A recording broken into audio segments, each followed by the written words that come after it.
ఈ వానలు చల్లగుండా వచ్చినట్లే వచ్చి మళ్ళా జాడపత్త లేకుండా పోయినాయి. తొలకరి శినుకులను నమ్మి ఇత్తులు పెట్టిన రైతులంతా ఇప్పుడు ఎట్లరో దేవుడా అని అనుకుంటా నెత్తికి చేతులు పెట్టుకుర్రు. పెట్టిన గింజల కుత్కె తడిపేతానికి ఒక్క జల్లు పడ్డా బాగుండు అన్నట్లు చూస్తుర్రు.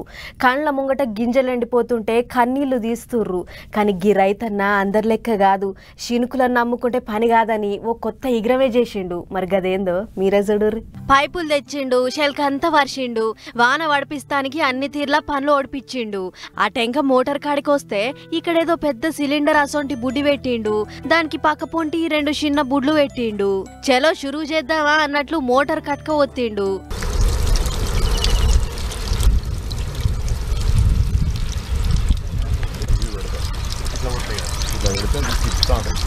చూసిర్రు కదా, పైపులే జోరు వాన పడ్డట్లు నీళ్ళెట్లా షిమ్మిచ్చి పోతున్నాయో దీన్ని పైపుల వాన అంటారట. ఇక గీ ఇకమత్లు కరీంనగర్ జిల్లా గోపాల్పూర్ ఊరి రైతు రాజా మల్లయ్య చేసిండట. ఆయనకున్న 6 ఎకరాలల్లో పత్తి గింజలు పెడితే ఇత్తులు పెట్టిన కాడ నుంచి వాన శినుకులే లేవట. ఇక అట్లయితే భూమిలున్న గింజలు భూమిలకే పోయేటట్లున్నాయని ఈ ఇకమత్ చేసిండట. అసలైతే కుండపోత పోస్తే నీళ్లు భూమిలకు ఇంకై శినుకులు లెక్క పడితేనే భూమి మంచిగా నాంతది, పదునైతది. పెట్టిన గింజలకు కూడా కుత్కె తడిసి ఇన్ని నీళ్లు దొరుకుతాయి. అందుకే ఈగ్రం చేసిండట. పైపులకంతా సూదిమోనంత పొక్కలు ఉండుతోని నీళ్లు జయ్యమని షిమ్మిచ్చి కొడుతున్నాయి. శెల్క మొత్తం గిట్లనే పైపులు జాపి గీ భగీరథ కార్యాన్ని చేస్తుండట.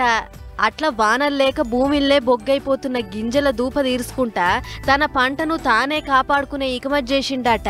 షెల్కంతా నల్లలు పెట్టినట్లు పైపులు బిగిచ్చి రెయిన్ పైప్ అనే ఇకమత్తోని మొలకలను కాపాడేతందుకు తనలాడుతుండట. చూడుర్రి రైతన్న ముందు చూపు ఎట్లుందో అని అంటుర్రు గీ ముచ్చట చూసిన పబ్లిక్.